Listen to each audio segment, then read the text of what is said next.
यामध्ये देखील जुर्मणी असेल, वाकाटक असतील, चालुक्य असेल, शिलाहार असेल, यांनी किल्ले बांधणीबाबत व त्याच्या दुर्ग संवर्धनाबाबत किंवा त्याच्या काय काय अजून त्यात वैशिष्ट्य काय आहेत किल्ल्यांची यावर बरंचसं काम केलेलं आहे.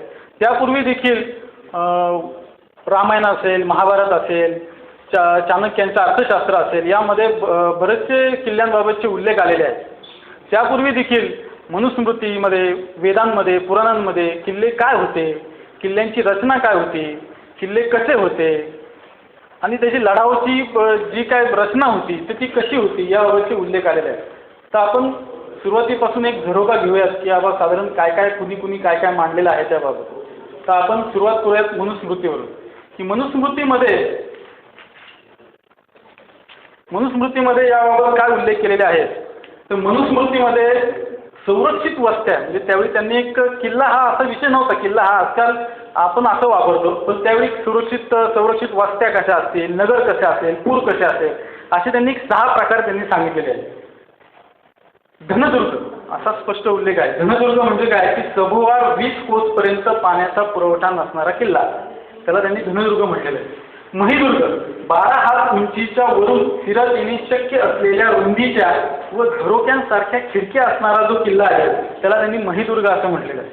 अब्दुर्ग सभोवार भरपूर पाण्यामुळे नैसर्गिक संरक्षण मिळालेला म्हणजे बेटावरचा किल्ला, म्हणजे आज आपण त्याला जलदुर्ग असं म्हणतो. वार्षदुर्ग म्हणजे अतिशय दाट झाडीत लपलेला किल्ला, त्यातील काटेरी झाडे, जाळ्या, मोठे वृक्ष यापासून तेथील माणसांचे, तिथं राहणारी जी काय लोक होती त्यांचे संरक्षण होत असे, म्हणजे आज आपण त्यांना वनदुर्ग असे म्हणतो.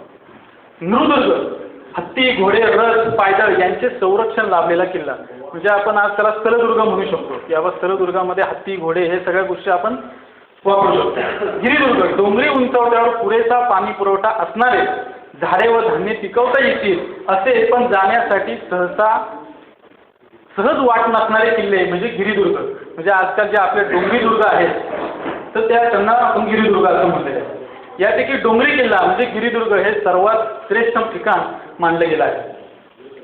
खुद्द देवही याच ठिकाणी वास्तव्य करतात असं मनुस्मृतीमध्ये लिहिलेलं आहे. देव म्हणजे राजा, म्हणून अशाच ठिकाणी आपणही वास्तव्य करावे असे मनुस्मृतीमध्ये लिहिलेले आहे. राजाने किल्ल्याचा आश्रय घेतला तर त्याला शत्रू त्रास देत नाहीत. शत्रू म्हणजे शत्रू राजा वगैरे येत नाही किंवा तो त्रास देऊ शकत नाही, हे किल्ल्यांचं महत्त्व आहे. किल्ल्यात राहून 100 लढाऊवीर 10,000 जणांशी सहज लढू शकतील असे किल्ल्यांची ताकद असल्याचे मनुस्मृतीने लिहिलेले आहे. यावरून मनुस्मृती लिहिली गेली त्यावेळी देखील किल्ल्यांच्या संशोधनाचा विचार झालेला आढळून येतो. आपल्याला मनुस्मृती, पुराण, वेद म्हटले की आपल्याला धार्मिक गोष्टी आठवतात, तेव्हा फक्त धार्मिकच असतील, पण ती लढाईची देखील ठिकाणं होती, कशी असतील, काय असतील असं देखील त्यामध्ये उल्लेख केलेला आहे. त्याचबरोबर त्यावेळी जे चीनमधून किंवा बाहेरून जे काही परदेशी पर्यटक येत होते तर त्यांनी देखील बरेचसे उल्लेख त्यावेळी त्यांच्या जी काही कागदपत्र होती, जे काय त्यांचे दस्तऐवज होते त्याच्यामध्ये उल्लेख केलेले आहे. तर मॅगेस्थिनिस नावाचा एक परदेशी पर्यटक त्याने इंडिका नावाचा एक ग्रंथ लिहिला. इंडिका नावाच्या ग्रंथामध्ये त्यांनी असा उल्लेख केलेला आहे, पाटलीपुत्र जी चंद्रगुप्ताची राजधानी होती तर त्याचं वर्णन काय केलंय.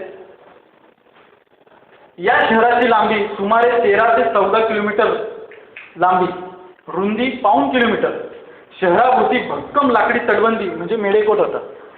त्यातून आत प्रवेश करण्यासाठी 64 वेशी होत्या, म्हणजे 64 दरवाजे होते. 570 बुरुज या तटबंदीत होते.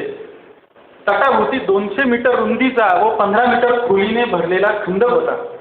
बिहारमधील पाटण्याजवळ असणाऱ्या कुंभरार या ठिकाणी ज्यावेळेस उत्खनन केलं त्यावेळेस या अवशेष काही सापडले त्याच्यावरून अंदाज असा लावला गेला की बाबा किती मोठं प्राचीन पूर किंवा प्राचीन शहर त्यांनी तिथं वसवलेलं होतं.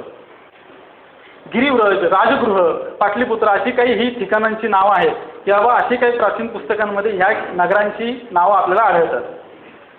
त्याचप्रमाणे शिशुपालगड आजही त्यांचे काही अवशेष आपल्याला फोटोमध्ये पाहायला मिळतात. छोटीशी एक दगडाची भिंत आता शिल्लक राहिलेली ती, पण 300 इसवी सन पूर्व 300 ते 350 वर्षांपूर्वी त्या शिशुपालगडाची निर्मिती झालेली होती. तर तेथे मोहेंजोदारो, लोथल, हडप्पा येथे देखील सूरकोटडा यामध्ये देखील आपल्याला अशी काही ठिकाणं आढळतात. आपल्याला मोहेंजोदारो आठवलं म्हटलं की आपल्याला ते टॉयलेट कसे होते, नगराची रचना कशी होती हे आढळतात. पण त्याच्याबरोबर त्यांनी त्या नगराच्या बाहेर तटबंदी उभारलेली होती. आणि ती तटबंदी शाबूत करण्यासाठी बुरुज होते, वेशी होत्या किंवा त्याला एक तट बांधलेला होता. म्हणजे हे किल्लेच होते, त्यावेळेचे किल्लेच होते. आपल्याला जे काही युद्ध वगैरे झालेले असतील पूर्वी, आपल्याला हे सगळं डोक्यात असतं रामायण महाभारतामुळं, फिल्ममुळं, की बाबा हे सगळे मैदानात झालेली युद्ध आहे. पण ती वेगवेगळ्या ठिकाणी, किल्ल्यांवरती, इतरही ठिकाणी झालेले असतील. त्याच्यामुळे कोट नगराची जी काय रचना आहे, नगराची जी काय संरक्षण आहे, ते देखील त्यावेळी चांगल्या पद्धतीने केले जात होते. म्हणजे कोटीयुक्त नगरे, पूर ही काय कल्पना नाही, तर ती अस्तित्वात होती. तर आपल्याला हे जे काही गोष्टी आहेत आपल्याला कुठे लिहून ठेवलेलं नाही आहे की बाबा कोटीयुक्त नगरे कशी होती, काय होती. आता मी पाटलीपुत्राचा मॅगझिन्सने जे काय उल्लेख केलेला आहे हा सांगितला, हा म्हणजे आपल्याला उल्लेख करावा लागतो. हा परदेशी जी काही लोक पर्यटक येऊन गेले आपल्याकडं, त्यांच्यावरून आपल्याला असे एक स्वप्न उरंगावं लागतं की आपल्याकडं काय वैभव असलं पाहिजे, काय असलं पाहिजे. हे आजकाल आपलं एवढं वैभव हे आपण जपत नाही, दुसऱ्यांच्याच आपण जे काय सांगून ठेवलेलं आहे त्याच्यावरतीच आपण स्वप्न रंगवत असतो. श्रीकृष्णाने आपल्या बळकट द्वारका नगरीचे एक वर्णन केले आहे. दुर्गांच्या मदतीने येथील शूरवीर बायकासुद्धा लढू शकतील, तर आमचे हे जे काही लढाऊ पुरुष आहेत हे लढतील, यात नवल ते काय. म्हणजे की आमच्याकडच्या शूरवीर महिला देखील लढू शकतील या दुर्गांच्या साह्याने, तर आमच्याकडचे पुरुष लढणारच, स्वाभाविक आहे. म्हणजे एवढे त्यावेळी ते जे काय कोटीयुक्त नगर त्यांनी बांधलं होतं श्रीकृष्णाने आपली द्वारका, तर ते देखील एक स्फोटच होता. महर्षी व्यासांनी रचलेल्या महाभारतातील शांती पर्वात भीष्माचार्य असे म्हणतात की नरदुर्ग हा सर्वात दुर्भेद्य आहे. युधिष्ठिराचं आणि भीष्माचार्यांचं वर्णन आहे की युधिष्ठिराने काही प्रश्न विचारले भीष्माचार्यांना की बाबा की काय आहे, प्रश्न विचारले आणि भीष्माजींनी त्याच्यावरती उत्तर दिलेले आहे.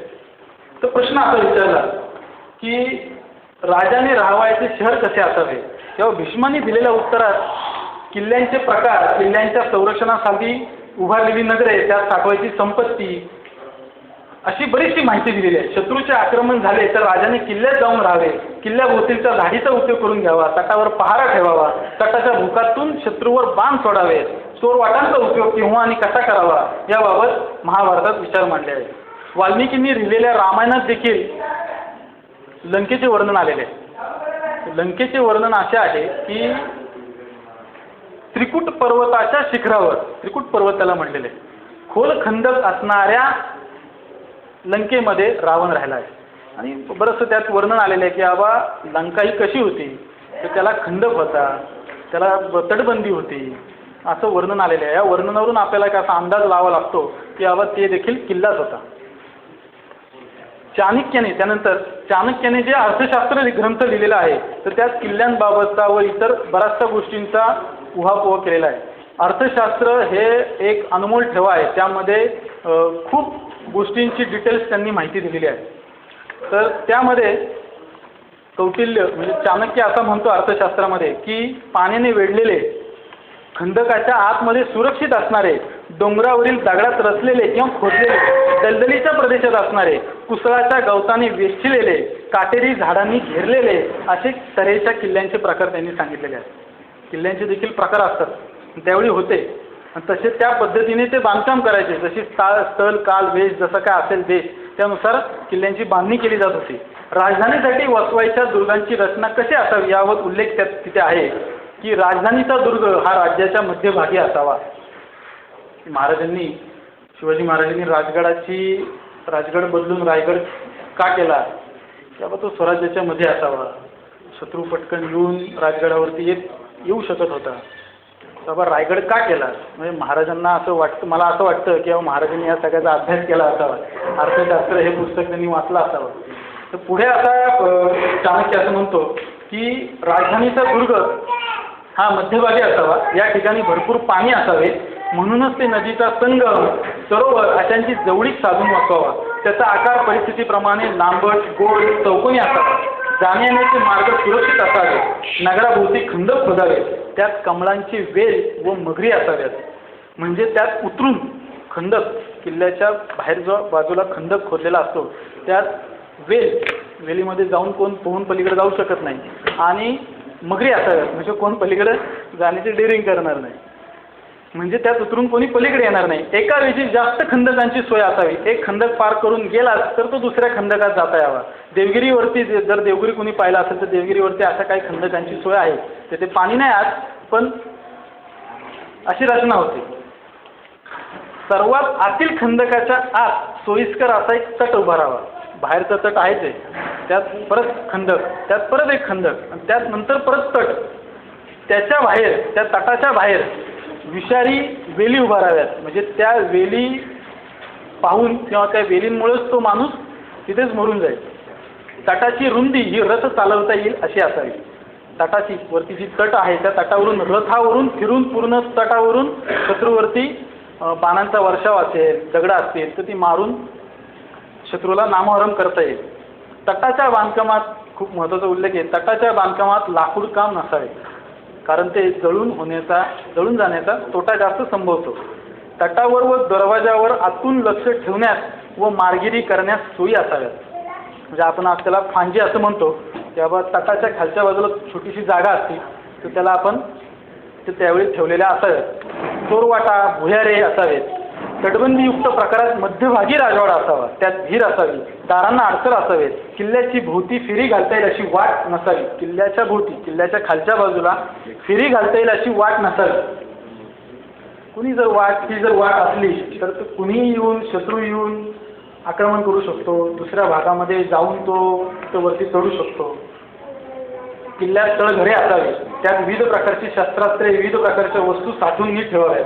त्याचप्रमाणे राज्यात कोठे आणि कोणाची मंदिरे असावीत. अधिकारी वर्गाबाबत त्यांनी माहिती दिलेली आहे, बरीचशी माहिती दिलेली आहे. आपण फक्त अर्थशास्त्र या पुस्तकातल्या किल्ल्यांविषयीचं चाणक्यांचं मत आपण फक्त लक्षात घेतोय. नंतर सोमेश्वर देव यांनी 11व्या शतकाच्या उत्तरार्धात अभिलाषिता अर्थ चिंतामणी नावाचं एक पुस्तक लिहिलेलं आहे. तर त्या पुस्तकात किल्ल्याचे 9 प्रकार सांगितलेले आहेत. पाण्याने वेढलेला पाणकोट किंवा जलदुर्ग, अवघड डोंगरावर पुरेसे पाणी असणारा डोंगरी किल्ला म्हणजे गिरिदुर्ग. थोड्याफार फरकाने तेच आहेत, पण थोडीशी नावं बदललेली आहेत, स्वरूप वाढलेले आहेत. जसं जसं स्वरूप बदलत आहे, अडचणी लक्षात येत आहेत, तसतसे किल्ल्यांचे प्रकार वेगवेगळे होत आहेत. दगडांनी भक्कम बांधकाम केलेला अश्मदुर्ग, खंदकाने वेढलेला आणि विटा चुन्याने बांधलेला इष्टिकादुर्ग, चिखलमातीत बांधून काढलेला मृत्तिकादुर्ग, दाट काटेरी झाडीने संरक्षित केलेला वृक्षदुर्ग किंवा वनदुर्ग, ओसाड वाळवंटात उभारलेला मरुदुर्ग, वेळू किंवा लाकडी कूड अथवा भिंती असणारा दारुदुर्ग म्हणजे मेढेकोट, स्थलदुर्ग आपण आपल्याला म्हणतो, उत्तम शस्त्रे व शूर योद्धे असणारा नरदुर्ग हा सगळीकडेच असतो. गिरिदुर्ग व जलदुर्ग उत्तम, दारुदुर्ग व नरदुर्ग कनिष्ठ आणि इतर दुर्ग मध्यम मानावेत. म्हणजे त्याचं देखील प्रमाण आहे की बाबा कुठला कुठल्या दुर्गाची किल्ल्याची रचना ही वरच्या स्टेजला आहे, त्याचं एक प्रमाण पण त्यावेळी त्यांनी ठरवलेलं गेलं होतं. तंजावरच्या सरस्वती महाल ग्रंथामध्ये आकाश भैरव कल्प नावाचा एक पुस्तक सापडलं. तंजावरच्या सरस्वती महाल ग्रंथालयामध्ये आकाश भैरव कल्प हे पुस्तक निम्म्या अवस्थेतच आहे. त्याची काही बाकीची पानं मिळत नाहीत, संस्कृत आहे ते, पण त्यामध्ये देखील किल्ला एक लढाईचं ठिकाण आहे म्हणून उल्लेख केलेला आहे. म्हणजे किल्ला कसा लढवता येऊ शकतो, किल्ला कसा लढवला गेला पाहिजे, तर यावर सविस्तर वर्णन आहे. ते पुस्तक पूर्ण मिळत नाही. जर पूर्ण मिळालं तर खूप तंजावरच्या या सरस्वती महाल ग्रंथालयात असे हजारो तमिळ भाषेमध्ये, संस्कृत भाषेमध्ये बरेचशी पुस्तकं आहेत की जी अजून वाचायची. ती जर वाचली गेली, जर ती आपल्यासमोर आली तर एक भारताचा खूप मोठा वैभव आपल्या डोळ्यासमोर येईल. राजा कृष्णदेवराय यांच्या कारकिर्दीत लाला लक्ष्मीधर यांनी लिहिलेल्या देवज्ञ विलास या ग्रंथात देखील किल्ल्यांचे काय उल्लेख आले. त्यांनी काय त्याचे वर्णन केलेले आहे तर भद्र, अतिभद्र, चंद्र, अर्धचंद्र, नाभ, सुनाभ, रुचिर, वर्धमान असे डोंगरी किल्ल्यांचे त्यांनी 8 प्रकार सांगितलेले आहेत. किल्ल्यासंबंधित ही मी पुस्तकांची नावं सांगितली. याचप्रमाणे मानसार, समरांगण, सूत्रधारा, मैमत, शिल्पशास्त्र, कामंदगी अशा काही पुस्तकांमध्ये देखील किल्ल्यांबाबतचे उल्लेख आलेले आहेत. त्याचप्रमाणे भारतात येऊन गेलेले जे परदेशी पर्यटक आहेत, त्यानंतरच्या काळामध्ये जे काही परदेशी पर्यटक येऊन गेले आपल्याकडं, त्यांनी देखील काही जी पत्रव्यवहार त्यांच्या देशामध्ये केली, तिथं काही पुस्तकं नंतर लिहिली गेली. त्याच्यामध्ये आपल्या इथे जी नगरं होती, जे किल्ले होते, तर ते कसे होते, काय होते त्याचे उल्लेख आलेले आहेत. त्याच्यावरून आपल्याला एक अंदाज लावता येतो की बाबा त्यावेळी किल्ल्यांची पद्धती कशा होत्या. त्यानंतरच्या आणि हा झाला थोडासा एक टप्पा. त्यानंतरचा मोगलशाह, आदिलशाह, निजाम, उत्तरेकडचे काही राजे, दक्षिणेकडचे काही राजे, आदिवासी प्रांतातले राजे, भिल्ल यांनी देखील दुर्गाच्या बांधणीबाबत व त्यांच्या डागडुजीबाबत मोलाचं काम केलेलं आहे. आज आपल्याला त्याची काही कुठे पुस्तक लिहिलेले मिळत नाही, पण त्यांच्या रचनेवरून लक्षात येतं की आदिवासी राजे चंद्रपूरचे काही जर किल्ले पाहिले आपण तर किती छान आहेत, किती सुंदर त्यांनी त्याचं काम केलेलं आहे. त्याच्यावरून लक्षात येतं की त्यावेळेची त्यांच्याकडं काही ना काहीतरी निश्चितच लिहून ठेवलेलं असणार आहे किंवा काय बांधण्याची शैलीच त्यांची खूप वेगळी आहे.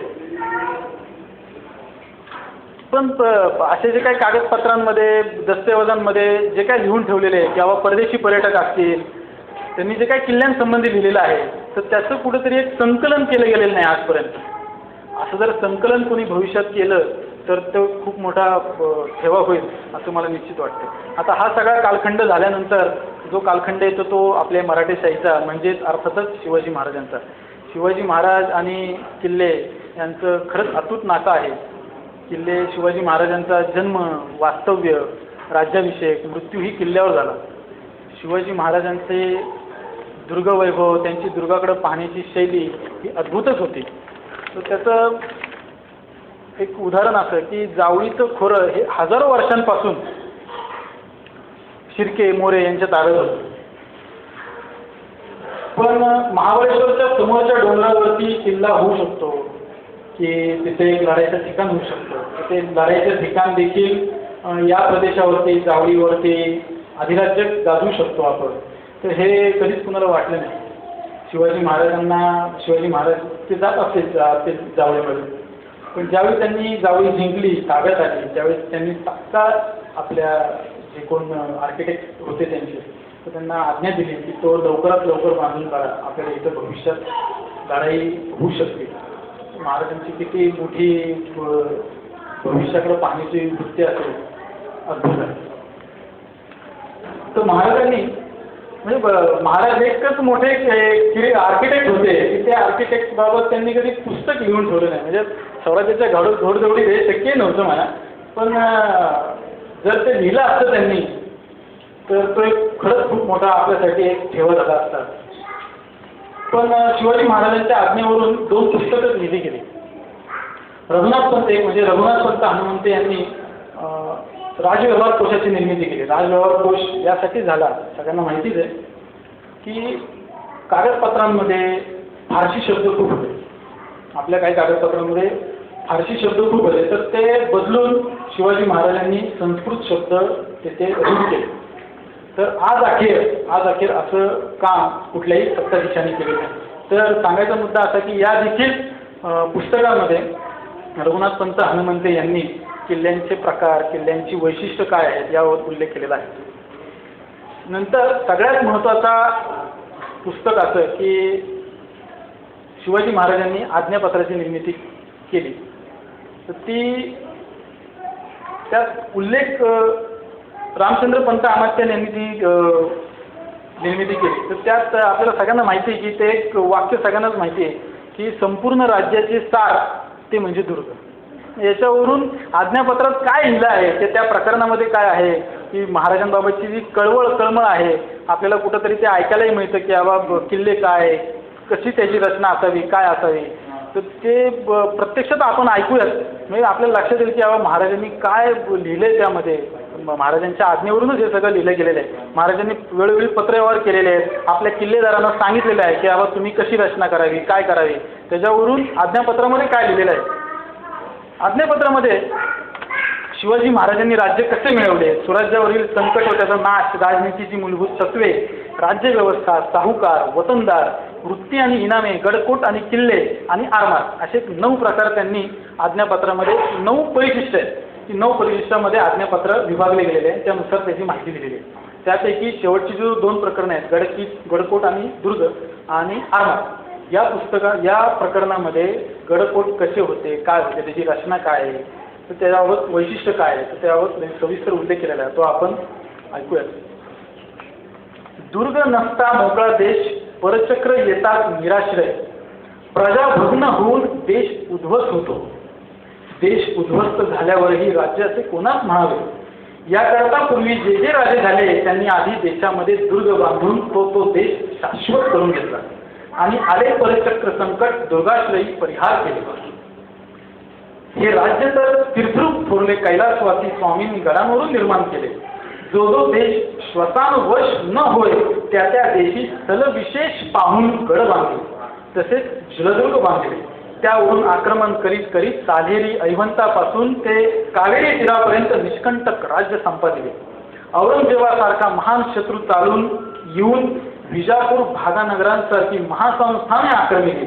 संपूर्ण 30-32 वर्षांपर्यंत या राज्यांशी अतिश्रम केला. त्याचे यत्नास असाध्य काय होते, परंतु राज्यात किल्ले होते म्हणून अवशिष्ट तरी राज्य राहिले. लक्षात घ्या. याकरिता ज्यास राज्य पाहिजे त्यांनी गडकोट हेच राज्य. गडकोट म्हणजे राज्याचे मूळ, गडकोट म्हणजे खजिना, गडकोट म्हणजे सैन्याचे बळ, गडकोट म्हणजे राज्यलक्ष्मी, गडकोट म्हणजे आपली वसतिस्थळे, गडकोट म्हणजे सुखनिद्राधार, किंबहुना गडकोट म्हणजे आपले प्राण संरक्षण. असे पूर्ण चित्तांत आणून कोणाच्या भरवशावर न राहता त्याचे संरक्षण करणे व नूतन बांधण्याचा अभ्यास स्वतः करावा, कोणाचाही विश्वास मानू नये. एवढं सुंदर विवेचन आज्ञापत्रामध्ये आलेलं आहे. गडांची व्यवस्था, छोटी छोटी प्रकरणं आहेत त्यामध्ये. गडांची व्यवस्था, गडांची वैशिष्ट्य. तर ते गडांची व्यवस्था काय असावी या प्रकरणावर पुढील माहिती दिलेली आहे. गडकोट संरक्षणाचे कार्य फार नाजूक. किल्ले कोट जतन करणे ही गोष्ट सामान्य असे न समजता तेथील पुस्तवारी व शासन या तिळतुल्य अंतर पडू न द्यावे. किल्ल्याची सेवा म्हणजे परम कठीण. गडाची रचना या प्रकरणाबाबत पुढील अशी माहिती दिलेली आहे की किल्ल्यात गडाची रचना, गडाची आता आपण वरचं पाहिलं ते गडाची व्यवस्था कशी असेल, आता गडाची रचना कशी असावी. किल्ल्यात समीप दुसरा पर्वत किल्ल्यात समुदायी असू नये. कदाचित असला तरी सुरुंग लावून पाडून गडाचे आहारी आणावा. सुरुंग लावून पाडून टाकावा. सुरुंग असाध्य असा असला तरी तोही जागा मोकळी न सोडता बांधून मजबूत करावा. सुरुंग लावून जरी पाडता आला नाही तरी तो तट बांधायचा आणि तो संरक्षित करायचा. दरवाजे बांधावे. ते खालील मारा चुकून पुढे बुरुज देऊन येती जाती मार्ग बुरुजाचे आहारी पडून दरवाजे बांधावे.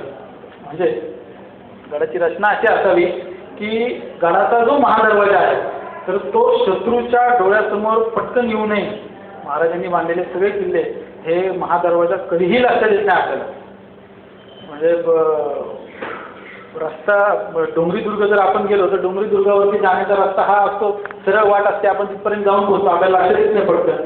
पण ज्यावेळेस जलदुर्ग आपण पाहतो त्यावेळेस बोट असते दुसरीकडं, महादरवाजा असतो दुसरीकडं. लक्षात घ्या. म्हणजे किल्ला आपण पाहताना या गोष्टी महाराजांनी किती काळजीपूर्वक पाहिल्या होत्या की बाबा हत्ती, ह्या तर गोष्टी आहेतच की हत्ती तिथं येऊ नये, हत्ती तो मागे जाऊन त्याला ती जी काय जागा मिळते ती दरवाजा हे करण्याकरता. पण ते हे तर आहे, पण शत्रूला देखील पटकन लक्षात येऊ नये की किल्ल्याला महादरवाजा कुठं आहे. एवढ्याच गोष्टींचा त्यांनी विचार करून ठेवलेला आहे. त्याच्यापुढे असं म्हणतात की किल्ल्यात एक दरवाजा थोर अयब, किल्ल्यात एक दरवाजा असणे हे चुकीचं आहे. याकरिता गड पाहून 1, 2, 3 दरवाजे तशा चोरदिंड्या करून ठेवाव्या. गडात यावयाचे मार्ग असतील तर ते सुगम असावे. सुगम असले तर ते मार्ग मोडून त्यावर झाडी वाढवून आणखी कडे परके फौजेस येता कठीण असे मार्ग योजावे. म्हणजे जर ते मार्ग असतील, मार्ग तर पाहिजे, पण मार्ग जर असतील तर ते अवघड करावे. जर असतील तर ते अजून पाडून त्याच्यावरती झाडी वगैरे बांधून तर ते शत्रूला येताना त्रास होईल अशा पद्धतीने त्याची उभारणी करावी.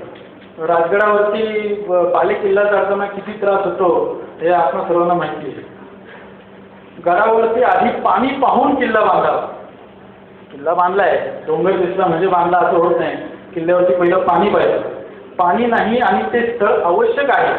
त्याच्या पुढं म्हणजे पाणी जरी नाही नसलं तर तिथं डोंगर आहे, उद्या आपण त्या शत्रूने तो जर डोंगर ताब्यात घेतला तर काय, या गोष्टीचा विचार केलेला आहे. जर तिथे पाणी नाही आणि ते स्थळ आवश्यक आहे असे झाले तर आधी खडक फोडून तळी टाकी बांधावी. गडाचे पाणी बहुत जतन राखावे. गडावरील मार्गावरील केर कचरा गवत पडू देऊ नये. केर गडाखाली न टाकता जाळून ती राखही पसरात टाकावी. पुढं बरंचसं उल्लेख आहे की राखीचंही काय करावं हे सांगितले महाराजांनी. की राखही वाया घालवायची नाही. तटात झाड वाढते ते वरची वरी कापून काढावे. तर तटावर झाड वाढतं हे जे किल्ल्यांची साफसफाई करतात त्यांना निश्चित माहिती आहे की तटावरती झाड वाढतं म्हणजे काय वाढतं. आणि महाराजांचा स्पष्ट आदेश होता की गडावरती झाडच वाढून द्यायचं नाही. आपल्याकडे आता एवढी झाडं वाढलेली आहे की त्या झाडांमुळे किल्ला पाडतोय काय असं झालेलं आहे. आता आम्ही मध्यंतरी साताऱ्याला 3-4 किल्ल्यांचा ट्रेक केला. तर तिथले सर आपल्याकडे पुण्यामध्ये तरी खूप जागृती याबाबत. म्हणजे ऑलरेडी बरेचसे तटबंदी पडलेलीच आहे. अजून एवढी झाडं वाढलेलीच ना तिथं की म्हणजे आपल्याला असं केवढं झाड वाढलेलं आहे. आजपर्यंत तिथे एवढे हजारो लोक तिथं राहिले आहेत, येत आहेत, देवदर्शनाला येत आहेत. तिथं एखादंही लक्ष जाऊ नये की त्यांनी ते झाड पाडावं धोक्याच आहे. आपल्याकडं ते दृष्टीच नाही आहे. म्हणजे आज आपण आता हा विचार करतो की बाबा किल्ला लेखक वगैरे येते, पण याबाबत काहीतरी झालं पाहिजे. आता गडकिल्ले सेवा समिती असेल तर तुमचं असेल काम, भोजन मुंडे सरांचं असेल, तर यांनी खरंच खूप मोठं काम घेतलेलं आहे. तर त्याच्या पुढं आज्ञापत्रात असं म्हटलं आहे की तटाचे व तटाखालील गवत जाळावे. गडावरती झाडे जी असतील म्हणजे गडावरती जी झाडे असतील ती राखावी, जतन करावी. म्हणजे तटावरची झाडं कापायची, गडावरची नाही. तर आम्ही सुरुवातीला ज्यावेळी पुरंदरवरती आम्ही साफसफाई केली तर मांडेसरांचंच ह्याच्यावरून केली. आम्ही मांडेसरांनीच सांगितलं. तर बरेचसे लोक किंवा जे काय आलेले हुरहुन्नरी होते तर त्यांनी तर सकट सगळी झाडं तोडायला सुरुवात केली की गडावरती झाडं पाहिजे. तर महाराजांनी त्याच्या पुढं म्हटलेलं आहे की बाबा गडावरती का झाडं पाहिजे आहेत. गडावरती तर त्याची सावली मिळू शकते. नाही काय झालं तर भविष्यात राख त्याची सरपण म्हणून उपयोग होऊ शकतो. एवढा त्याचा विचार महाराजांनी केलेला आहे.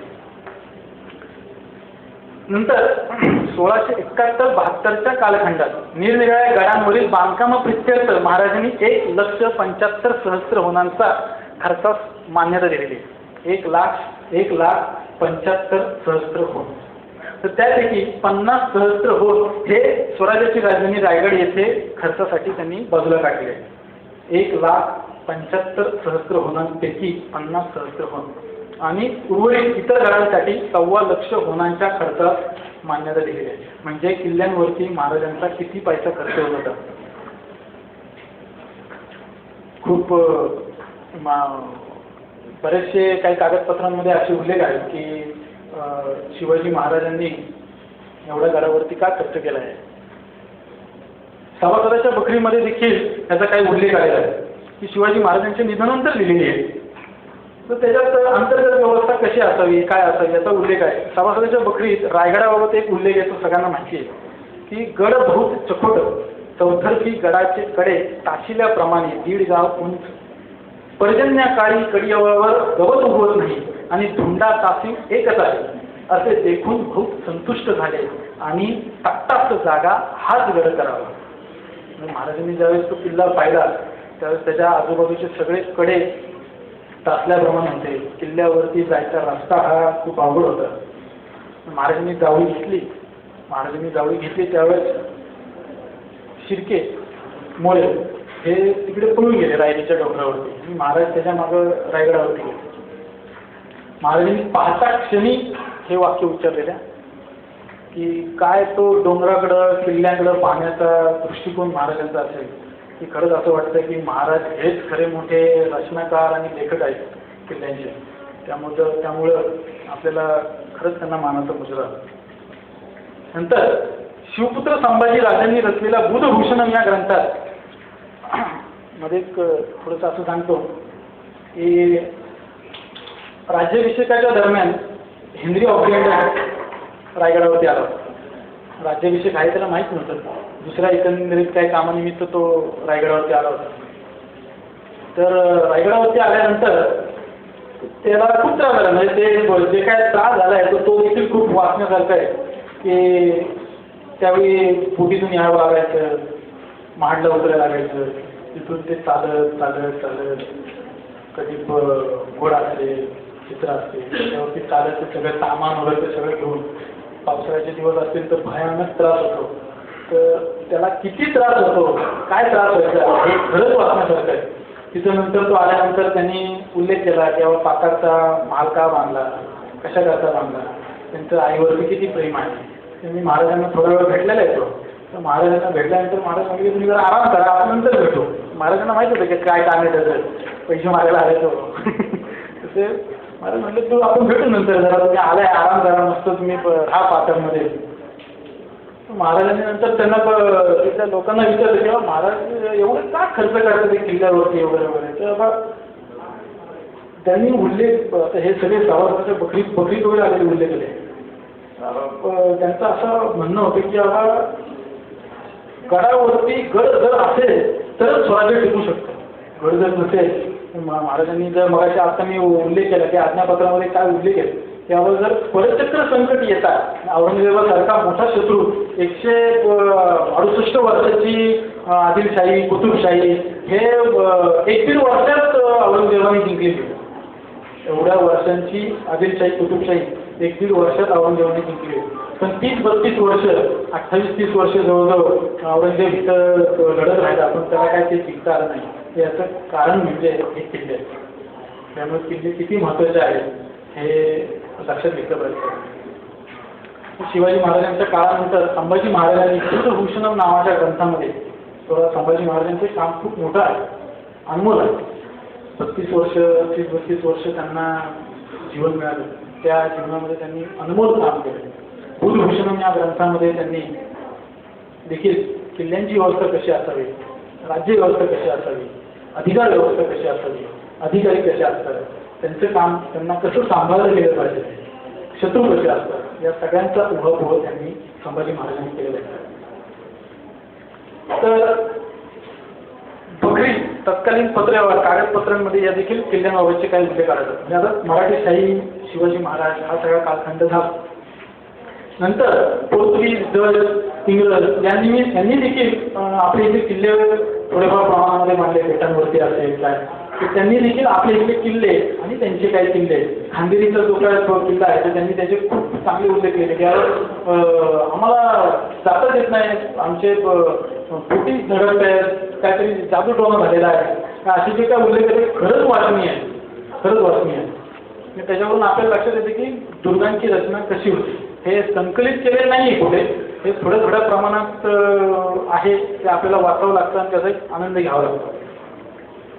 त्यानंतर इंग्रजांनी सर्व भारत पादाक्रांत केल्यानंतर, इंग्रजांच्या ताब्यात सगळ्या देश गेल्यानंतर त्यांनी जिल्हावार गॅझेटियर निर्माण केले. जिल्हावार गॅझेटियर हे भारतीयांसाठी खूप मोठा ठेवा आहे. गोऱ्या साहेबांनी जे काही उपकार आपल्यावर केले तर त्यापैकी हा एक उपकार आहे. हे सगळ्यांनी खरंच लक्षात ठेवलं पाहिजे की त्यामध्ये जिल्ह्यावार, भारतातले जिल्हावार तिथल्या माणसांची चालीरीती काय आहे, त्यांचं खाणं पिणं काय आहे, इथपासून तिथे नद्या किती आहेत, नाले किती आहेत, ओढे किती आहेत, ते खातात काय, काय पितात, कसे वागतात, कसे बोलतात, त्यांची भाषा काय आहे, त्या सगळ्यांचा उल्लेख केलेला आहे. त्यामुळे हे सगळं जिल्हावार गॅझेटियर मुळातूनच ऐकण्यासारखं आहे. त्यानंतर गॅझेटियरमध्ये देखील काही किल्ल्यांचे आणि तटबंदीयुक्त जे काय त्यावेळेची अवशेष होते ते त्यांचे उल्लेख आलेले आहेत. तर त्यानंतर इंग्रजांनी आपले किल्ले पाडून टाकले. त्या किल्ले पाडायचं कारण म्हणजे की त्यांनी इतर कुठलेही किल्ले पाडले नाही, आपलेच किल्ले का पाडले. तर त्याच्या मागे कारण असं होतं की किल्ले हे इथल्या मराठ्यांचे, इथले जे काय स्थानिक रहिवासी आहेत यांची प्रेरणास्थान आहे. तर त्यांना माहिती होतं की बाबा हे जर किल्ले राहिले तर हे कधी ना कधी त्या किल्ल्यावर जाते आणि कुठली प्रेरणा घेते आणि ते आपल्याला सळगी फॉलो करून सोडते. कारण त्यांना इतिहास माहिती होता, इतिहास ठाऊक होता. शिवाजी महाराजांच्या अगोदरपासून ते इथे राहिलं होते. शिवाजी महाराजांना ते जे काय पहिले उल्लेख आहेत इंग्रजांच्या पत्रव्यवहारांमध्ये याचा इतका मजेशीर उल्लेख येतो. सुरुवातीच्या पत्रांमध्ये शिवाजी महाराजांचा उल्लेख त्यांनी बंडखोर, दरोडेखोर, लुटारू असेच केलेले. नंतर मग त्यांना शिवाजी, शिवाजी महाराज, राजे, छत्रपती असे उल्लेख आले आहेत. म्हणजे त्याच्यावरून आपण लक्षात घ्या की बाबा किल्ल्यांचं महत्त्व आणि शिवाजी महाराजांची जी काय त्यांच्या मनावरती छाप होती ती किती प्रचंड होती. त्यामुळं इंग्रजांनी इथले किल्ले पाडून टाकले. किल्ले पाडल्यामुळं पुराणांपासून वेदांपासून चालू असलेला एक अध्याय लक्षात घ्या. किल्ला आपण आता उल्लेख केला की रामायण, महाभारत, मनुस्मृती यापासून इंग्रजांपर्यंत किल्ल्यांची बांधणी, त्यांची वैशिष्ट्य, त्यांची रचना यांचा उल्लेख केला. ती कशी होत होती, काय होत होती. किल्ले पाडल्यानंतर ते सगळं संपलं. किल्ल्यांवरती जाणाऱ्यांची संख्या कमी झाली. किल्ल्यांवरती कुणीही जात नव्हतं. आपण नको असलेली वस्तू टाकून देतो. आपल्याला नको असलेली वस्तू टाकून देतो. त्याप्रमाणे किल्ल्यांकडे आपण दुर्लक्ष करू लागलो. किल्ल्यांवरती गवत वाढू लागलं, झाडी वाढू लागली. रायगडावरचा उल्लेख असा आहे की महाराजांची समाधी एकदम अस्ताव्यस्त पडलेली होती. ते देखील खूप ऐकण्यासारखं. म्हणजे बाकीच्यांची तर किती अवस्था असेल. सरांनी घनगडावरती काम केले. घनगडावरती जाण्याचा रस्ता नव्हता. पूर्वीच्या काळी असणार ना, तो सगळं फाडून टाकला. नंतर कुणालाही असं वाटलं नाही तिथल्या स्थानिक रहिवाशांना. आजही वाटत नाही. आजही वाटत नाही. आपण इथून तिथे जाऊन काम करतो, काय त्रास होतो हे क्षीरसागर सरांना विचारायचं, निलेश गावडे त्यांना विचारायचं, काय त्रास होतो. शक्य नाही सगळ्या गोष्टी हँडल करून. त्यांना शक्य आहे ते थोड्याफार प्रमाणात हे सगळं करू शकतो, पण नाही करत. कारण काय की आपल्याला ती न लागणारी गोष्ट आहे. परंतु त्यावेळी थोड्याफार प्रमाणामध्ये काही जणांना असं वाटलं की बाबा किल्ला ही आपली प्रेरणास्थान आहे, ती वाचवली पाहिजे.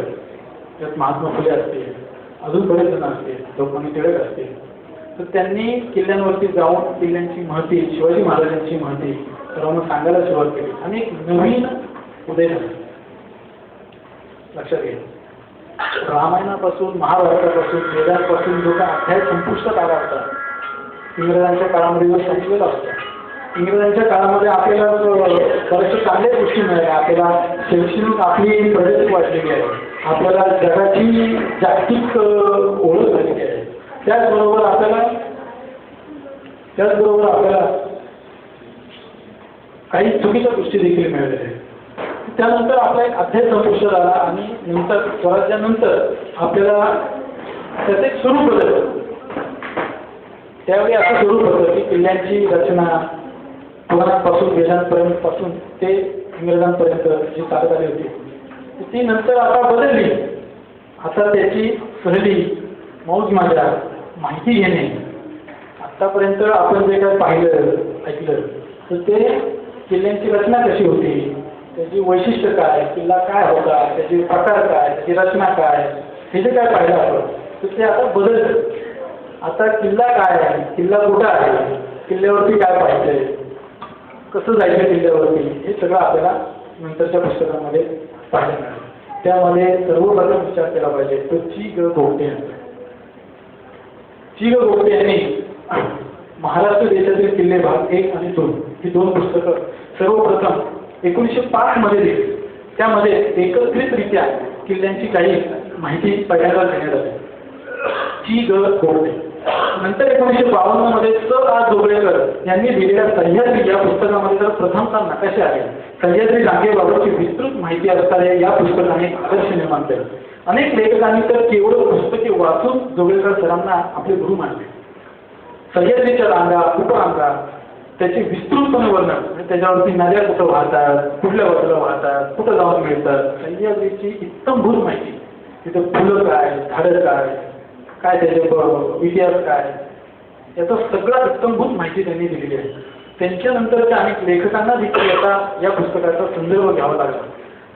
नंतर ते पुस्तक मिळत होतं. आता नुकतंच ते केले नवीन आवडते.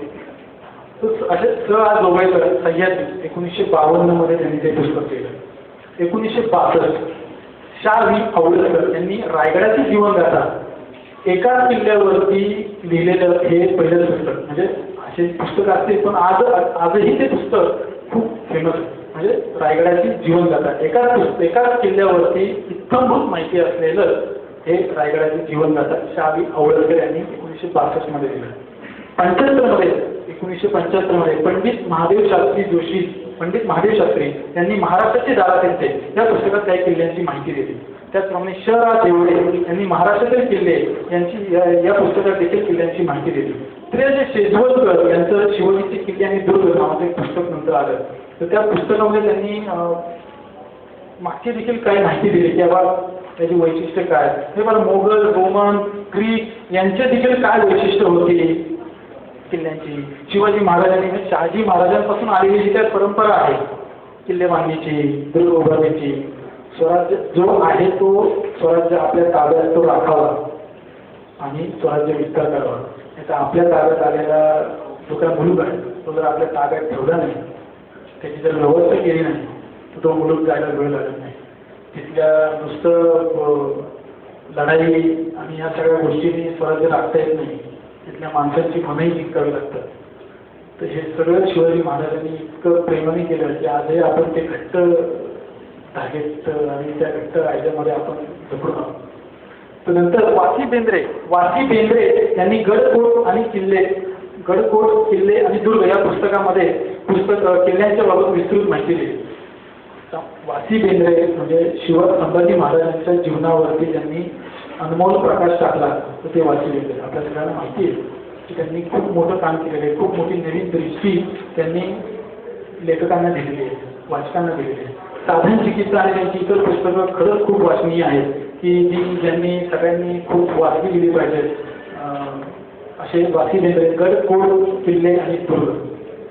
त्यानंतर खरे यांनी लिहिलेले स्वराज्यातील 3 दुर्ग, तुवी जाधव यांनी लिहिलेले गिरिदुर्ग आम्हा सगळे सोयरे, विजय देशमुख यांनी लिहिलेली काही पुस्तकं आणि त्यांनी काढलेल्या मोहिमा यामध्ये खूप प्रसिद्ध झाले त्यावेळी विजय देशमुख नागपूरचे. नंतर या सगळ्यामुळे महाराष्ट्रात किल्ले पाहणाऱ्यांची, किल्ल्यांना भेटी देणाऱ्यांची संख्या खूप जोमाने वाढू लागली. नंतर हरीश कापाडिया यांनी 1977 मध्ये लिहिलेले ट्रेक द सह्याद्री हे इंग्रजी पुस्तक खूप प्रसिद्ध झाले, ज्याचा आजही कित्येक जण उल्लेख करतात, खूप आदराने उल्लेख करतात. आज पुस्तक इंग्रजी पुस्तक असल्यामुळे बऱ्याच जणांनी त्याच्यात इंग्रजी काय पाहिजे किंवा काय, पण त्याचा खूप त्यांनी आजही त्याचा खूप उल्लेख केला जातो. किंवा त्या हरीश कापडिया यांनी येऊन ही सगळे ट्रेक हिमालयन, ते ॲक्च्युली हिमालयन ट्रेकर्स आहेत, त्यांचं हिमालयावरतीच पुस्तक आहे, पण सह्याद्रीवरती त्यांनी खूप छान पुस्तक लिहिलेलं आहे. तर त्यांच्या पुस्तकामुळे वाचून किंवा ते ऐकून कसे ट्रेक काढले गेले, काय काढले गेले, तर हे ऐकून देखील आपल्याकडची एक संख्या बदलली आणि एक नवीन ट्रेंड चालू झाला. म्हणजे आपल्याकडे ट्रेकर्स अशी व्याख्या बोलू लागल्यानंतर किंवा जे किल्ल्यांवरती भेटी देणाऱ्यांची जी काय व्याख्या आहे तर ती ट्रेकर्स अशी नवीन व्याख्या चालू लागली आणि नवनवीन ट्रेक महाराष्ट्रात काढले जातात. त्यानंतर गोनी दांडेकर यांनी आपल्या दूरदर्शन, स्मरणगाथा, किल्ले या व अशा अनेक पुस्तकांमधून कादंबरीमय लिखाणातून आपल्याला किल्ल्यांची वेगळी सफर घडवली. गोनी दांडेकर यांनी त्यांच्यावरती काही सिनेमा पण निघाले. कादंबरीमय लिखाणातून त्यांनी एक खरंच तिथं जाण्यासारखं आहे, का जायला पाहिजे. राजगड आणि रायगडावरती तर त्यांचं दुसरं घडच होतं ते. एवढे त्यांनी इतकं छान वर्णन केलेले की ते ऐकूनच आपल्याला असं वाटतं आपण इथं राहतोय काय, आपण गेलं पाहिजे, ते सगळं पाहिलं गेलं पाहिजे.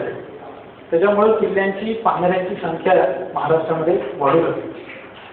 दरम्यानच्या काळात अनेक लेखकांनी किल्ल्यांची माहिती देणारी, किल्ल्यांची भेटी देणारी छोटी छोटी पुस्तकं काढली गेली. आनंद पाळंदे सरांनी आपल्या आव्हान, गिरिदुर्गाच्या पहाड्यातून, डोंगर यात्रा या पुस्तकांमधून किल्ले पाहण्याचे नवीन तंत्र सर्वांसमोर उभे केले. एका किल्ल्यावरून दुसऱ्या किल्ल्यावर जाता येते, आणि दोन किल्ले पाहता येतात. हा एक नवीन दृष्टी त्यांनी ट्रेकर समोर दिली. त्यांचं डोंगर यात्रा पुस्तक असेल तर आजही कित्येक लोक ते रेफर करतात की बाबा डोंगर यात्रा पुस्तक. तर त्या पुस्तकामध्ये ट्रेक कसे काढावे, ट्रेकला काय काय लागतं, बॅग कशी भरावी, काय काय अडचणी येतात, या सगळ्या विषयांचा त्यांनी संदर्भ घेतला. पाळंदे सरांच्या डोंगर यात्रा या पुस्तकामुळे आता ट्रेकरची व्याख्या बदलते आणि ती भटकी अशी म्हणत होती. भटकी म्हणजे भटकंतीचे नवीन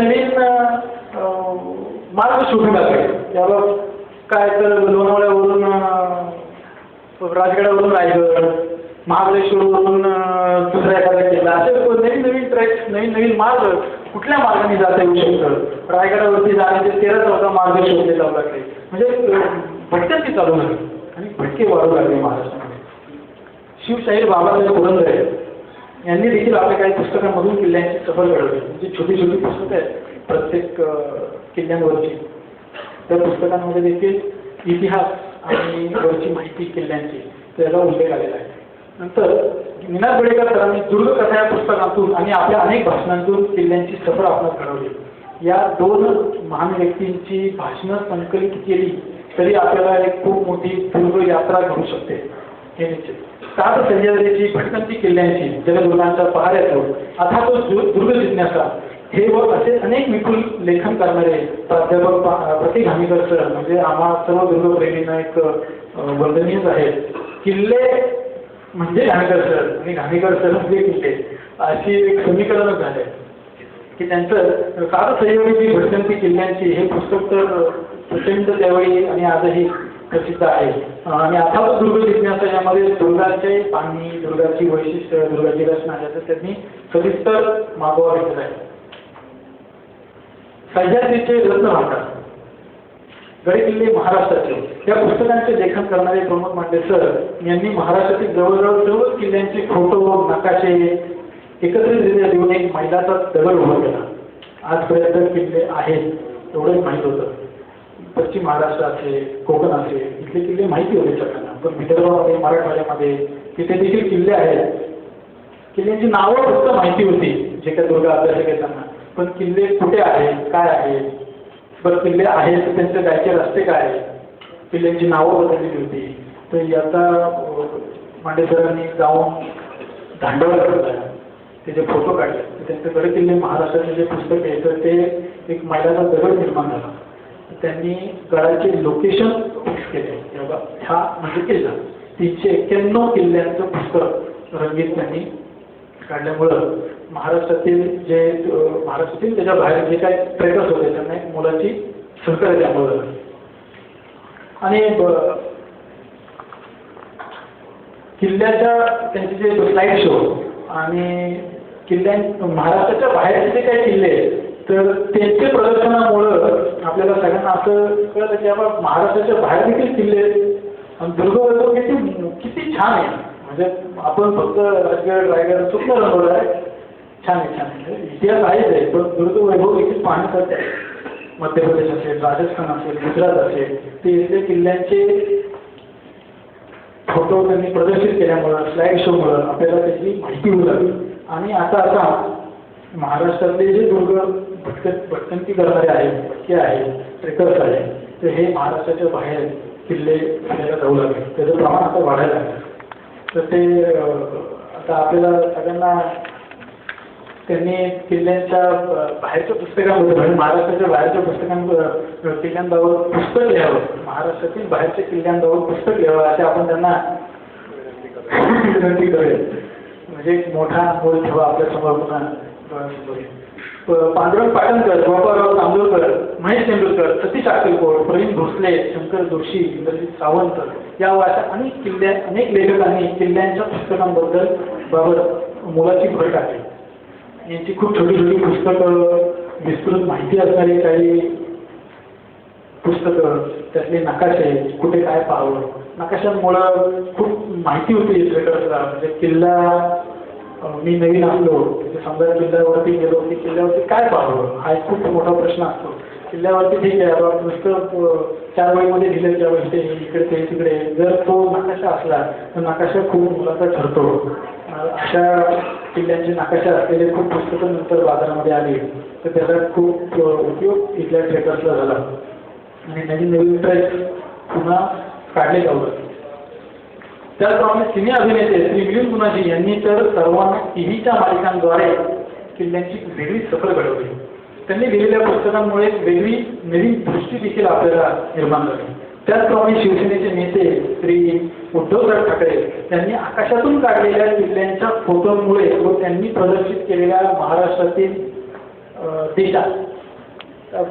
महाराष्ट्र देशात तर या पुस्तकामुळं आपल्याला किल्ला किती अति भव्य आहे, किती आवड भव्य आहे याचा आपल्याला एक फोटोग्राफ्स पाहायला मिळाले. एक नवीन आणि आम्ही दरवर्षी दिवाळीमध्ये किल्ले करतो, तर आम्हाला आणि बऱ्याच जणांना खूप उपयोग झाला या सगळ्या गोष्टीचा उद्धव साहेबांच्या पुस्तकांमुळे. तर आता आपण राजगडावरती जातो, राजगड हा पंख्याप्रमाणे त्याला 3 चाकी आहे. तर हे आपल्याला त्या पुस्तकातला फोटो पाहिल्यानंतर लगेच त्याचं लक्षात येतं, त्याचं सामूहिक महत्त्व लक्षात येतं. मला असं वाटतं की महाराजांनी काय वरून फोटो काढले असेल का काय, स्केचेस काढले असेल का, असं वाटतं की त्यांना कसं काय कळलं तेव्हा येथे 3 माची करूयात, वरती 12 किल्ला करूयात, ते 3 माच्यांवरती कुठे तटबंदी पाहिजे, जिथं जाता येत नाही, काही ठिकाणी जाता येत नाही तिथे देखील महाराजांनी तटबंदी मांडून तो सगळा भाग एकदम शाश्वत करून ठेवलेला आहे. अद्भुत आहे. म्हणजे त्याला तोड. गडकोट दुर्ग संपदा महाराष्ट्राची अपरिचित गडकोट हे व असे अनेक विपुल लेखन करणाऱ्या भगवान खिले सरांनी आम्हाला प्रत्यक्षात किल्ले जवळ घडवले.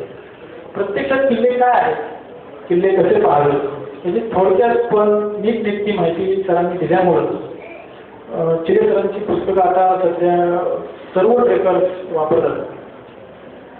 अशा भगवान खिले सरांनी देखील आता आम्हाला ट्रेकर्सला एक नवीन दृष्टी दिलेली आहे.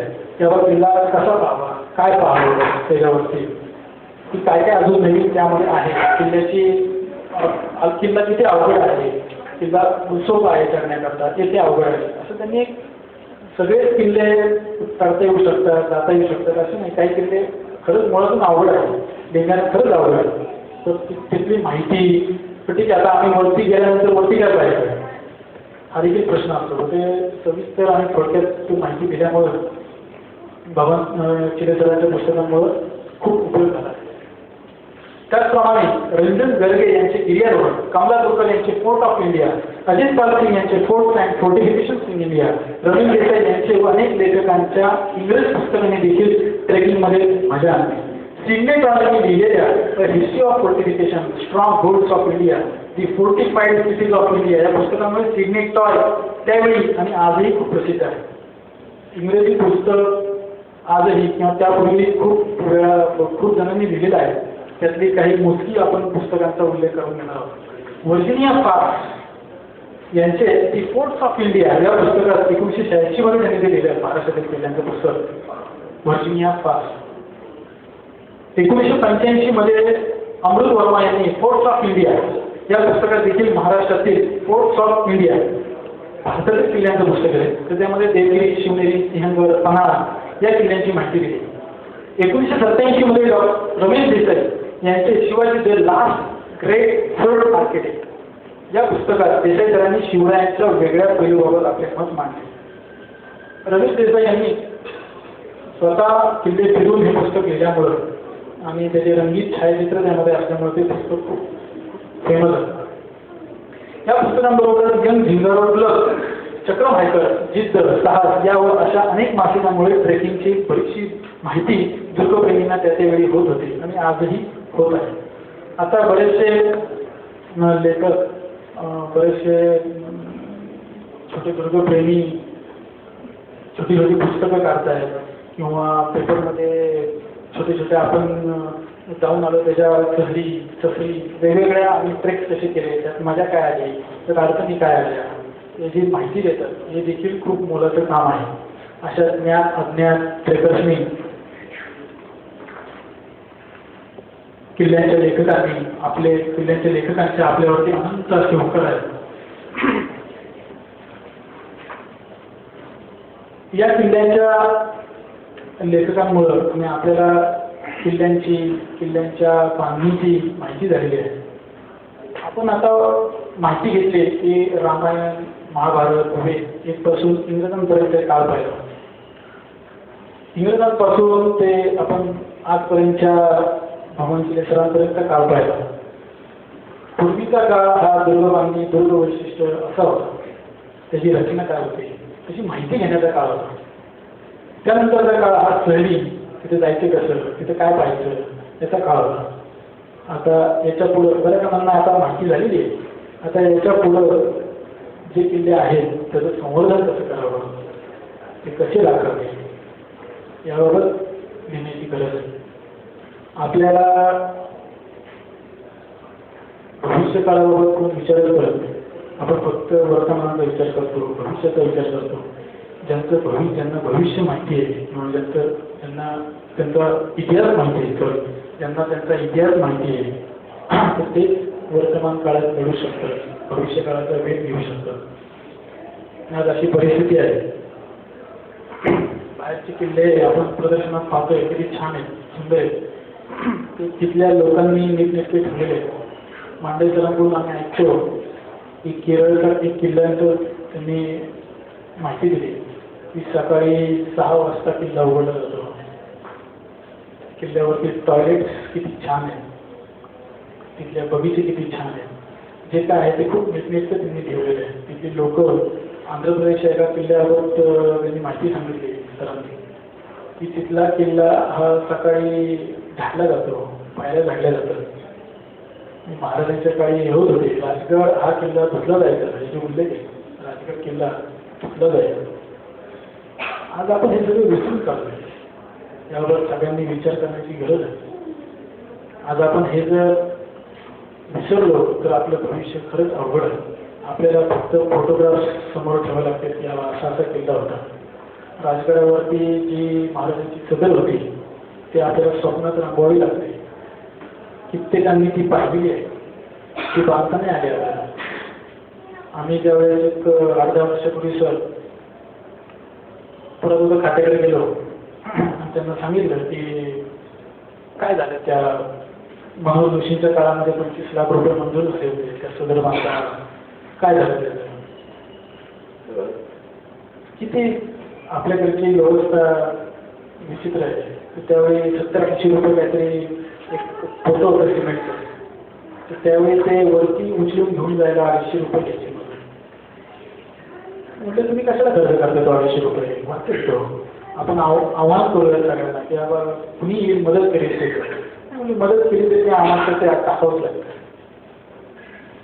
म्हणजे आपल्याला शत्रू हे दुसरे नाही आहेत कोण, इंग्रज गेलेले विसरून जावं सगळ्यांनी शत्रू आहेत म्हणून. आपणच आपले शत्रू आहोत. आपल्याला शत्रुत्व ओळखा.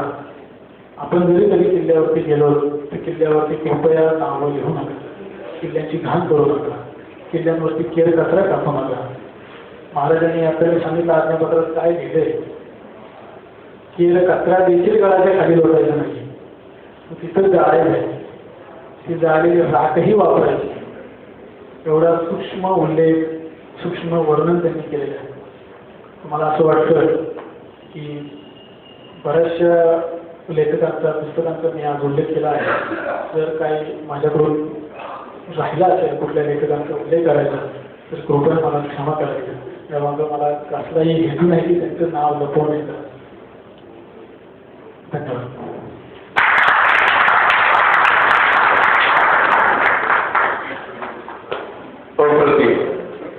खरंच